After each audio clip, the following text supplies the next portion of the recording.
Link Adventure akan mengumumkan yang kita akan lancarkan program Catch and Release bermula 1 Februari.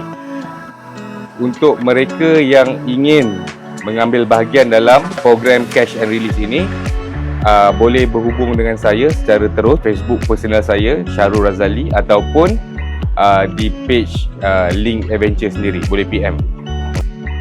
Untuk Catch and Release punya program ini, dia punya terms and condition ataupun cara-cara untuk mengambil bahagian nanti kita akan terangkan.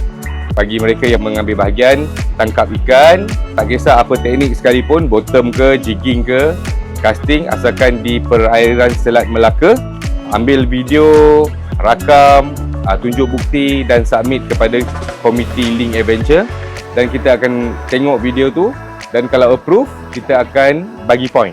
Point ini dikira berdasarkan pada spesies ikan, harga semasa ikan dan juga saiz berat ikan. Sebagai contoh, kalau macam kerapu 10 kilo kita dapat. Pasaran ikan kerapu ni 1 kilo RM40. So point yang kita akan bagi adalah lebih kurang RM40 kali dengan 10 kilo sama dengan 400. So siapa yang dapat ikan tu dan release ikan tu akan dapat 400 point. So point-point ini boleh ditukar dengan hadiah-hadiah yang kita telah beli dan sediakan di website Link Adventures.